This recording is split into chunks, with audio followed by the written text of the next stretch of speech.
Thanks for tuning in to more NFL Draft Talk on the Ourlads Football Radio Network. I'm Greg DePalma, and on today's show, we're going to take a look at some key offensive skill position players to keep an eye on with in-depth player analysis, depth chart talk, and more. As Ourlads guide to the 2019 NFL Draft with Dan Shanka for this Thursday, the 21st of March, 2019, starts now.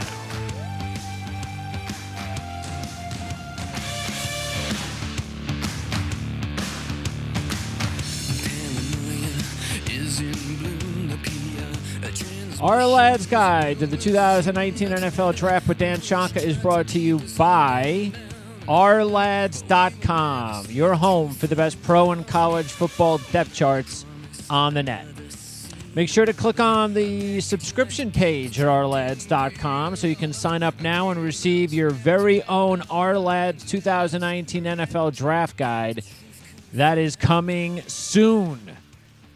All right, it's now time to introduce the GM and National Scout for Ourlads.com to the show, Dan Shanka. So, Dan, we are now just, 2 weeks away before those guides get out? Yeah, the guide would be mailed out April 5th. So hopefully all the workouts will be, it drives me bananas when, we got a workout that's, I think, March 25th and so I wish the people would get them done and all that. But we want to try to get all that information in for our fans and everything out there. So, but anyway, long story short, the guides will be mailed out April 5th. All right. And speaking of workouts, and again, we're going to talk about the quarterback, running back, receiver positions on the show today. Next week, we'll talk some defense. The big workout that took place yesterday, Haskins, the quarterback. Right now, your number one rated quarterback on the board.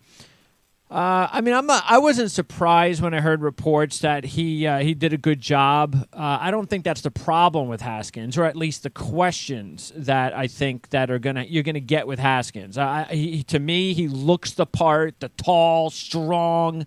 He's obviously got a very good accuracy. Big time program. He's got everything you're looking for. But we've seen these guys before. That doesn't mean he's gonna fail. It doesn't mean he's gonna succeed.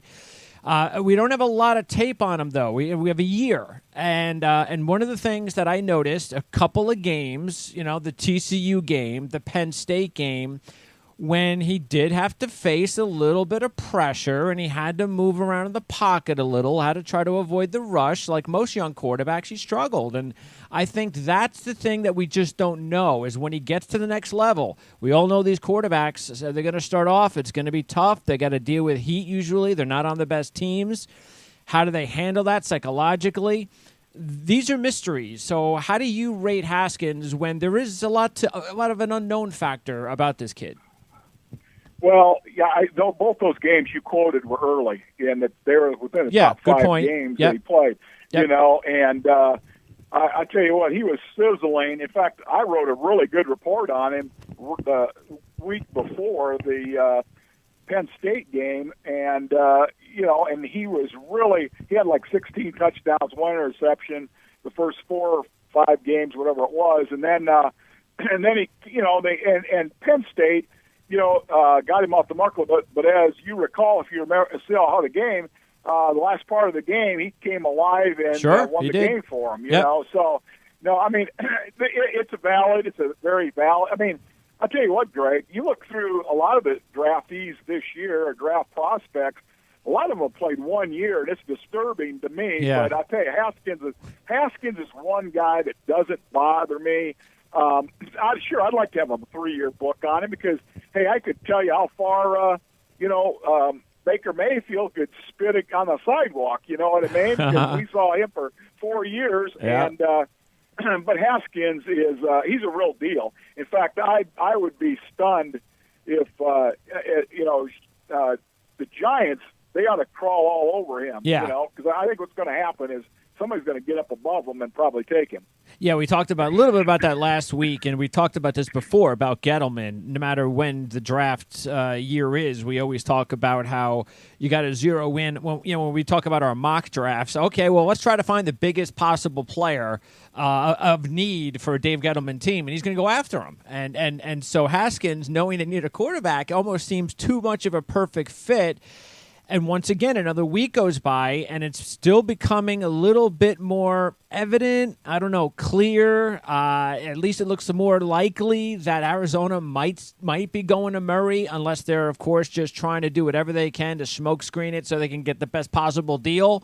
But the fact is, if they do take Murray, like you said, then all of a sudden the Giants start panicking because they don't know whether or not they could sit there at 6. And I don't know how far they move up. Maybe they actually make a deal with the Jets, because we talked about last week, the Jets are a team that could easily move down, and without that second-round pick, they might want to.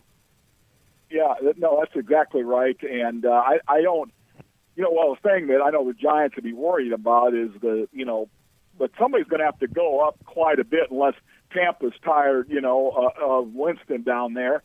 I don't think Gruden would do anything. He might, but you don't know what John's going to do, because wherever he says, don't believe him. That's automatic. And he said he loves Carr, and so now he can unlove him about as well. Uh-huh. So I just, Jacksonville. Hey, they got their guy. I guess they gave a lot of money to Foles, so hey, they may do. And is Detroit tired of Stafford taking them nowhere? Buffalo's got their guy.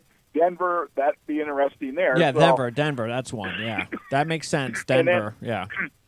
And I'll guarantee you, Cincinnati would like to be laying in the weeds. Now, I don't think they'll move up, but if Haskins would happen to fall there, I'll guarantee you he's a Bengal. What do you think about the possibility? I know you've been around long enough. Jets, Giants, any particular reason? I mean, I don't see why these two teams wouldn't trade. I mean, I know there's talk about, the Jets and Giants will never trade. I mean, why? Why? I mean, I that doesn't make any sense to me if they both think it's going to help each other. Right. No, I think that they would do a deal, if something came up. And I think what Gettleman might do, now that after that workout yesterday, it made some things a little clearer, because his workout was, usually you take these for what they are, but they went the extra step yesterday, and he was throwing to spots that like only a wide receiver could get the ball. You know what I mean? Not a defensive back, or he threw in the end zone there that, he threw him a little high. Excuse me. He threw him a little high because that's what he was trying to do. But he's like I said way back in September, this guy is extremely accurate and makes great decisions, and that's two things you got to have to be an NFL quarterback. So, I mean, to me, he's the guy. Okay. Well, again, Murray and Haskins, that's okay. I was coughing before the show, so you must have caught it. So we've got Murray and Haskins. Either way, you get the feeling that both of these guys will be gone by 6. That at some point, worst case scenario, as far as us trying to figure it out, that the Giants don't trade up. All right, let's say they sit there at 6 and they get one of the two.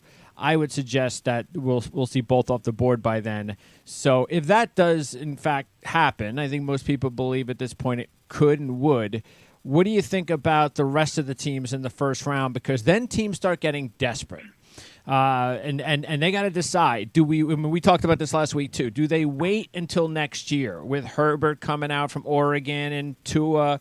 You got Fromm, you got Costello. It's going to be there's a potential for these guys to come out early, make it a very big quarterback class, better than this one. So do you wait? Or do you feel a little bit desperate and say, you know what, I got to go ahead and make the move for a Daniel Jones or a Drew Lock? I think there's more people who believe Jones is going to go in the first. Maybe Lock is more like a early second-round guy. But I don't know. I mean, we could see 4 quarterbacks in the first round. Yeah, I tell you what, that'd be disastrous. Here's the other thing. What happens to Murray if Arizona doesn't take him? I mean, they got the guy that played the position and coached that offense forever. And now, who's going to take him? I mean, you look down there. I mean, he's a definite air raid type offensive guy. And, I just don't know. He could go in for a major slide if he doesn't go to Arizona, at 1. So, but anyway, I really, it happens every year. These guys are overdrafted. In my opinion, Jones will be overdrafted. Locke will be overdrafted. Yeah, they all will. Greer Yeah, will be yeah. overdrafted. They all. They all will. Yeah. Yeah, they're all just guys. They're all desperate. I mean? They're desperate. They're desperate to get the quarterback, which is why, and that's why I still think it's unfair the way the New York media continues to treat Dave Gettle, to treat Mike Maccagnan. I mean, how do you not give him so much credit for what he did early in the process to accumulate those? I mean, to make that deal, to give those second rounders away, and to sit there and be able to grab a guy like Darnold. He looked ahead. He did what you're supposed to do as a GM. You make these moves because you realize, well, you know what? The draft is not going to be very good this year for quarterbacks. Let me ask you a question about Arians. You know him well. So what do you think? I mean, I know he talks up a big game with Winston, but he's got to. I can't believe that with Winston's past that they're just going to decide if Murray or Haskins was on the board. Oh, yeah, no. We'll pass on those guys because we've got Winston. Yeah, I know. You're right. Because, I mean, I could see Arians pulling the plug or, just saying, hey, he's not our kind of guy. So we'll take a guy that's dedicated, never been in trouble, a straight-A student, college, high school, all that, works hard. We'll take Haskins and cut Winston loose. What do you think? Which quarterback would suit Arians the most? Oh, definitely. There's no question. I mean, it's got to be Haskins. Okay. Haskins is their guy, yeah. So that's why you're a little bit concerned when you take a look at, and does that include Gruden when we're talking about Murray, that you think Haskins fits more for some of those older, some of those other potential landing spots, Oakland, Tampa Bay, especially those two? You think Haskins, or I know it seems like Gruden, of course, has talked up Murray, it seems, more than Haskins, but whatever the heck that means. But Murray, I mean, and Gruden likes everybody. Yeah, pretty much.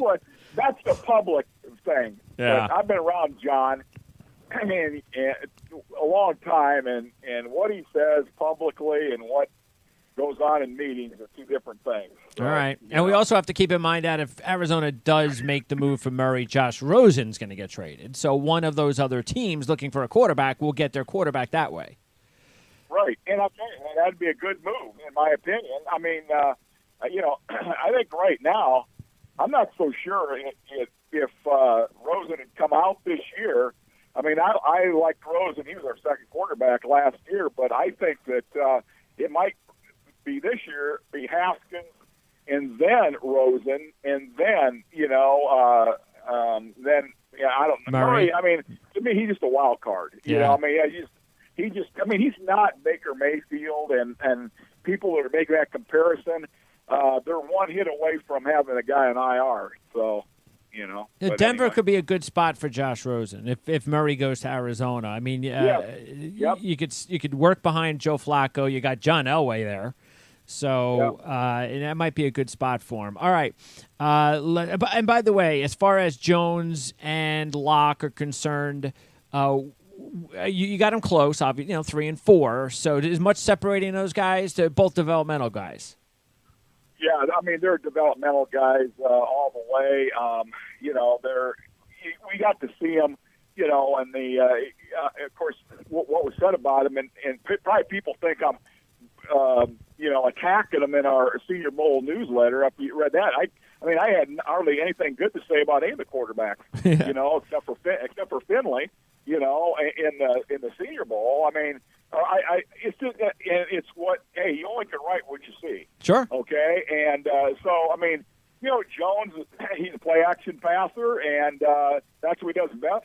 His ball placement was inconsistent. He threw the ball on the ground, and his footwork is not that great. And Locke, here's another guy that he throws the ball all over the place. The ball placement is off, and rarely throws a tight spiral. And he's got hot feet in the pocket. So, that's what those guys are. Now, all I know is if you're not accurate, you don't make great decisions, and you don't have great ball placement, you're not going to be much in the NFL, and those guys are not that. And you talked about Finley. When you take a look at the next group, you got Finley, Jackson, Stidham to round out your top 7. Now, Finley's an interesting one because he doesn't have the rocket arm strength, but the timing, the accuracy is up there with the best ones in the class. Does he have good enough arm strength in order to land somewhere in the future as a starting quarterback?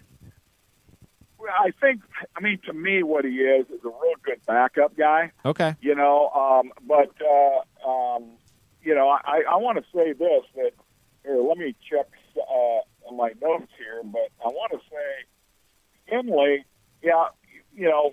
Finley, his arm strength is not that far off of some of the other guys. Like Greer had strongest arm at the combine by the radar gun, but Finley was stronger than Daniel Jones, Okay. So, and Locke, he was overthrowing some of the ones on, TV today on the NFL Network. I had that workout, and I talked to my scouts that were there, and, he is what he is. He's not, that accurate, and he was still throwing stuff, over, people's head or what have you. But anyway, so they're all kind of together, that arm strength. So it's the same way Stidham. He's kind of right there, too. So Finley was not that far off on the radar gun, and he was actually ahead of a couple of guys we're talking about. Yeah, I like Finley as sort of like a Case Keenum, Kirk Cousins type that won't be expected to do much the first few years,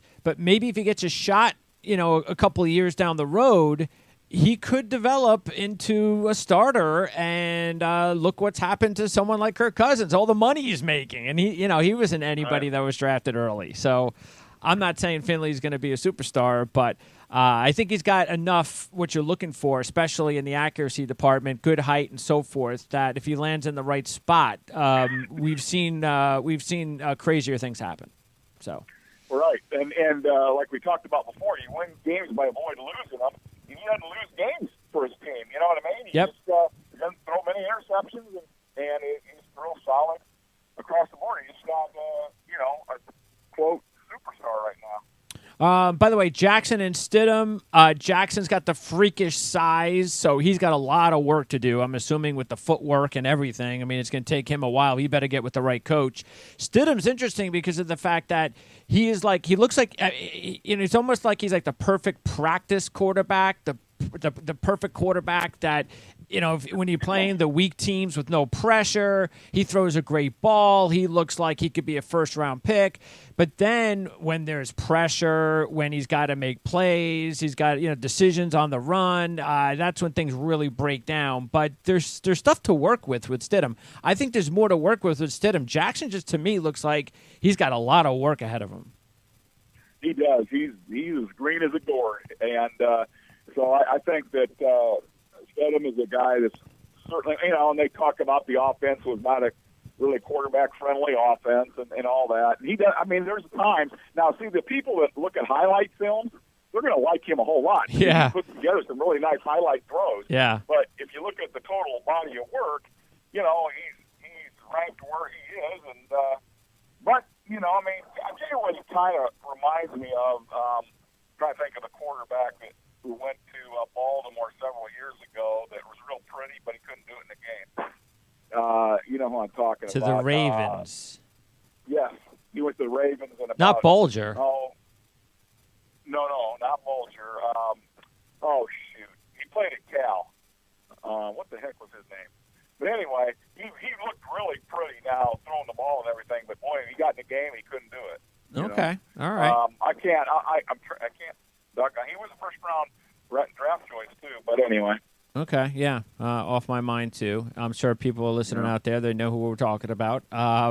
Okay, so let's get on to the running backs. And as far as the running back situation is concerned, a little bit we talked about it last week with the Bama history of running backs that haven't achieved the success that we anticipated. So first of all, what's the difference between your top two running backs with both the Bama backs, Harris and Jacobs? What's the difference, if there is a big difference between the two, running style, whatever?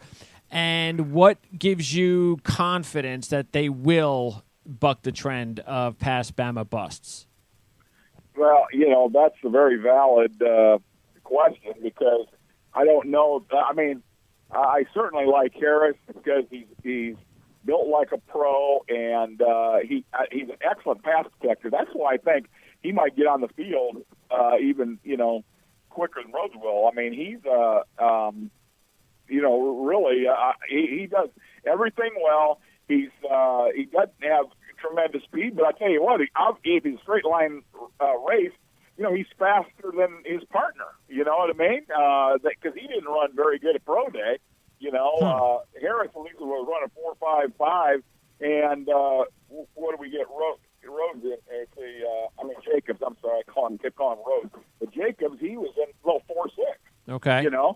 And so like I said, I tell you what, Greg, I've been just working over these running backs all week and looking at all of them, and I want to tell you, there's a lot of Swiss cheese here. I mean, they've all got tremendous holes. I mean, they either can't run, they can't. I mean, they don't work out at the combine. They don't give you, their agility. Sure. I mean, I can go on and on.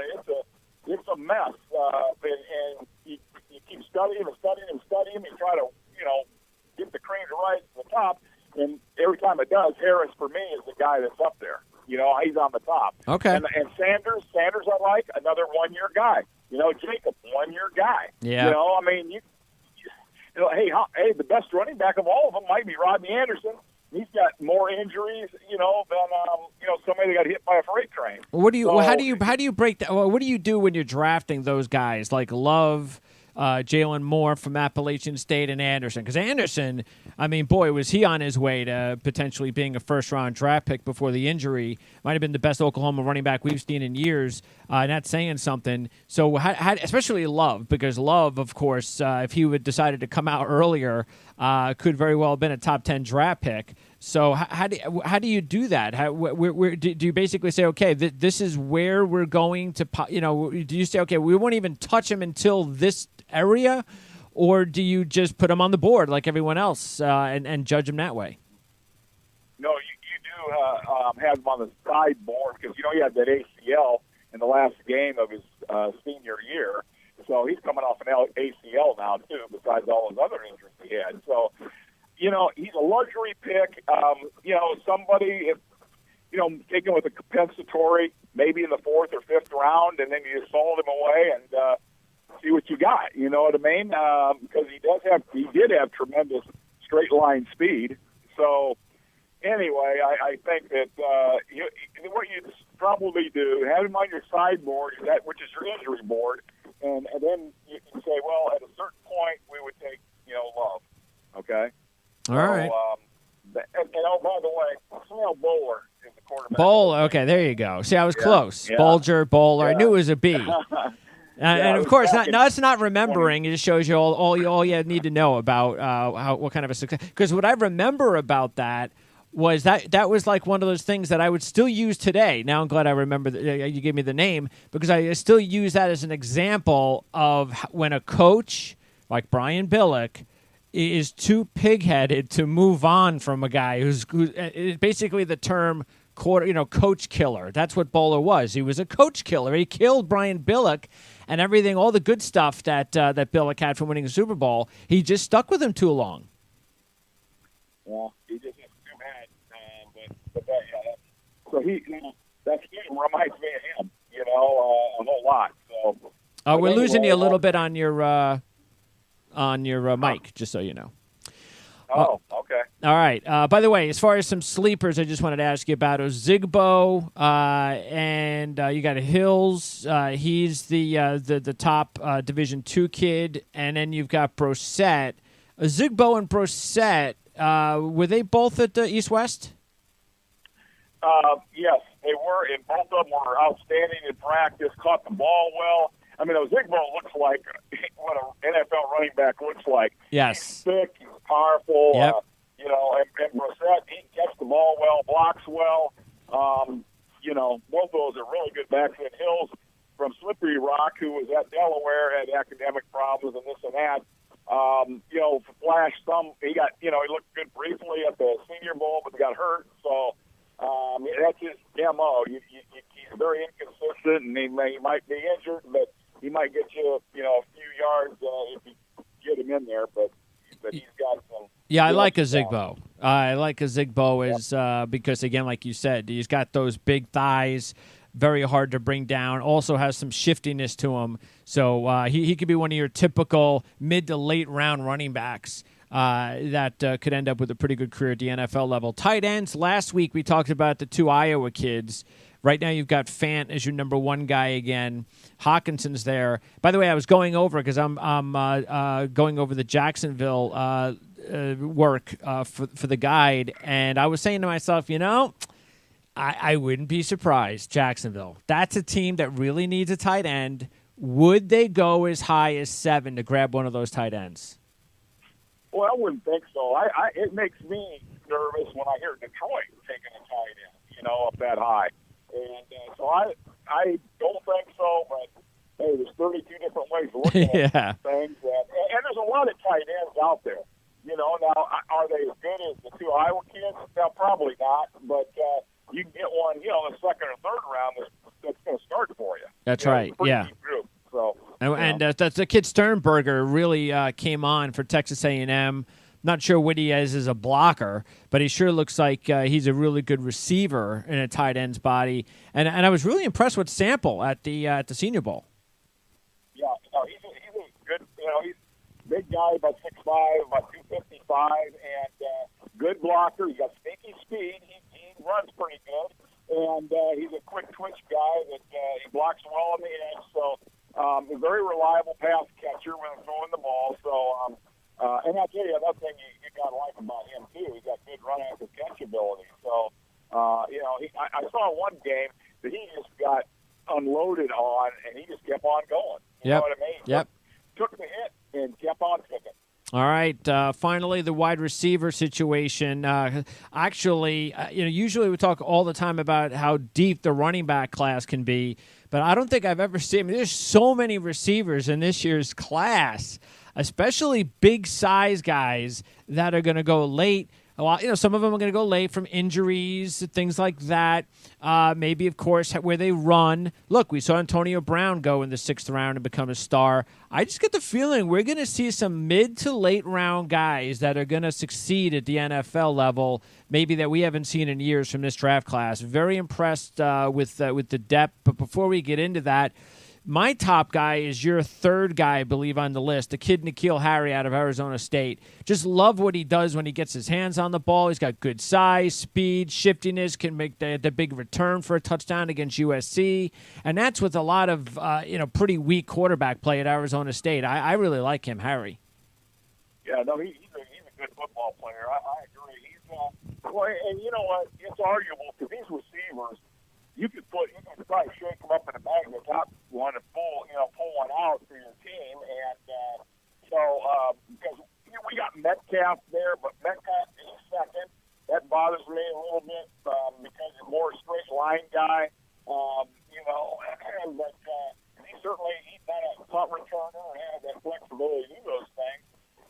But we really like Deebo Samuel. I could feel very good about putting Harry second. You know what I mean? Behind Deebo Samuel. I think Deebo Samuel is going to be a Hines Ward, whatever, that kind of guy. Okay. And he's our top guy. And then now we moved Hakeem Butler up to number 4. I don't think we've updated things on the website yet. But wow, all the way to 4 now. Yeah, he's up to 4. I tell you what, the guy, and that's with a guy that he's dropping the ball. He'll have at least one drop every game, but then he'll also make, a circus catch every game. So, just kind of what you want to do. His mismatches. The guy's 6'5.5", the longest arms of the combine, and he ran 4.4. So, you got to do something there. That's right. Okay, he's going to drop one, but he's going to catch one. That's right, yeah. Even the best ones drop them every once in a while. Yeah. So that's great. With that size and speed, I can see why you moved him up to 4. Talk about a few other sleepers. Talk about Preston Williams, because he was a top 5-star recruit, went to Tennessee, did nothing there, transferred, and then played 1 year at Colorado State last year. And again, it wasn't against SEC competition and all, but he did what he had to do against that level of competition. And like I said, again, he's got good size. Seems like he's a really good athlete. Should have pretty decent speed, enough speed to warrant being a very interesting selection in this draft. Well, he didn't run that well at their pro day. He ran the 4.6s, which, you'd like to see him run a little better than that, but especially off the field stuff. So that's true. He may end up being like a Callaway, guy who ends up going to Cleveland. Maybe Dorsey's already got him the plane ticket. Who knows? And that's not because of the similarity in speed. That's because of the off the field baggage. Yeah, right. So he doesn't. Yeah. Williams has got some of that off the field stuff, and like I said, Dorsey doesn't care, but they might have their room full now. So, but I'd be surprised. He may not get drafted. And sometime he's a free agent. Maybe he'll make it, or maybe he won't. It just depends on him. But then, Keelan Doss, I love him. I think that he's probably going to go in that 4th, 5th round area. Great hands. Again, it bothered me. And here's a guy that did everything in his whole career, and then he got an injury at his, working out for the combine and stuff, and he wasn't able to work out at the combine. It doesn't make sense, but that's what happened. But he's a very talented receiver. Like him a whole lot. And what about Stanley Morgan's kid? Because he seems like he's polished, like he should be. The father is professional and had a very good career at the Patriots. And again, another situation. It wasn't in the right offense with the right quarterback and the right system, but. He's somebody that looks like again, depending on how he ran and all, but it seems like a guy that could find a niche at the next level. Yeah, he had a little bit of off-field stuff that a lot of people don't know about, and then if he doesn't get drafted or goes late, you'll know why. Got it. Because you're right. He is a talented guy. He should be. I've studied him a lot and studied Nebraska this year and everything. He's a very talented individual. But he just sometimes doesn't take care of business on the field, and he doesn't take care off the field. And so we'll see. But maybe he'll get drafted and everything will be good. But he's a little bit different. All right. And then finally, by the way, there's a ton of you can call them possession receivers or slot receivers, diminutive receivers galore that don't necessarily look like they've got the best height. But, maybe they got good hands, and, again, they can fit in the slot. There's a lot of those guys out there. One of the guys we've talked about for a couple of years is finally coming out, and that's Hunter Renfrow. And, I got to believe, if I'm Deshaun Watson, boy, am I politicking. Get this kid in. Because I could maximize his potential, and I need a security blanket. I got a superstar, but I need a nice number 2 here. Somebody that's not going to get hurt as much as the Notre Dame kid. So talk about Hunter Renfrow. Because people are going to look at him and see what he did at the biggest of levels in the championship games and the crunch time, especially when Deshaun Watson was there, and he was very effective. He's outstanding. He's one of my favorite receivers, no question about it. But, they got a guy about his size that's a lot faster, and that Kiki Kute there, but he was hurt all year, off and on. But when he played with Watson at the Texans, he was, a receiver from Texas Tech that went in there, that he really had some good games and things. But I tell you what, you're right. Hunter Renfrow, he won the first national championship for him, as far as I'm concerned. Yep. Watson put it in there, but he had to lay out, catch that ball in the end zone, slide, catching it. And he was just a key. He's got that clutch game. Not a lot of people or players have it, but he just does, and he's got the smallest hands of anybody in the draft. There's 7 inches some, but all I know is he catches everything. That's right. So, that's all that matters. Yes. Yep, and I want him on my team. Yes, and is there a last one? Is there a small size receiver that you like the most? You got the Dortches, the Isabellas, the Penny Harts. Anybody that stands out the most as far as the smaller guys? Yeah, Isabella. He's no question about it. He's fast and he's aggressive, and he catches everything. He can track the ball over either shoulder. He can make people miss. Hart is a little more explosive. I think that here's a guy can stick his foot in the ground and boom, get up the field. But he's even smaller than Isabella because Hart's about 5'8", 180, and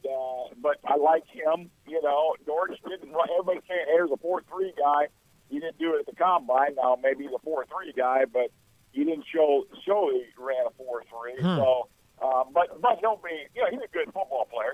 Somebody's going to take him, and he'll probably. And the thing is, I guess a lot of times, some guys just play fast. That's right. Although George everybody was saying that he's going to be a 4.3 guy, and then when he ran in the high 4.5s or whatever, it's kind of disappointing. But, and he can return kicks. That's important. Yep, absolutely. He's a big time return, and so is Isabella, and so does Hart. That's right. So those guys are they're all going to make it as a return guy, and then your third receiver or slot receiver or whatever. Yeah, you still got to return punts. I mean, unless one of these days they'll get rid of that as well in the NFL. They're trying to get rid of the kickoff. So I don't know, Dan. I mean, it's some of the rules that they're implementing in the NFL now. I mean, I'm all for rule changes, but the kickoff thing. I understand what they're trying to do, but I don't know. I mean, I hope they never get rid of the kickoff. I mean, that would be too strange to start a game. All you do is put the ball at like the 20-yard line or 25-yard. That can't happen. I hope not. Okay, the AAF games sure go fast for them. I'll tell you. I mean, they don't have the kickoff, but man, that ball's ready to go, and they get through those games in about 2.5 hours, and it's amazing what all those commercials do. And, the commercials don't help any in the NFL though. That's something I don't think. Well, maybe they'll change it because they'll they do it with all the other sports where they go to a break and they split screen it. You could see some action for a minute. Right. God forbid they would do that in the NFL. And not have the announcers calling the play. Calling like one or two plays. All right, Dan. So you've got the mock draft contest available, right? That's still out there for anybody that wants. And they got that all the way up until, the day before the draft, the day of the draft? Yep, and the day before the draft. You got midnight the day before the draft. So, if you need to spare $500, the fans out there get on it. And now things are starting to fall into place a little bit, I think. So, people can make more educated decisions about where these guys might go. All right, Dan, appreciate it. We'll talk to you next week. All right, thank you very much, Greg. Take care, Dan. All right, that's Dan Shonka. Sorry for those for the technical difficulty with listening to Dan. It happened before we got on the air, but he fixed it. And then all of a sudden, I think it went away when he started to move around and he was looking for his notes, but I'll fix it for next time to make sure that Dan has that straightened out on his end. So anyway, we'll talk more about the draft next week with defensive players. And, of course, the defensive side of the ball is huge in the draft, especially the edge rushers we've been saying that for months.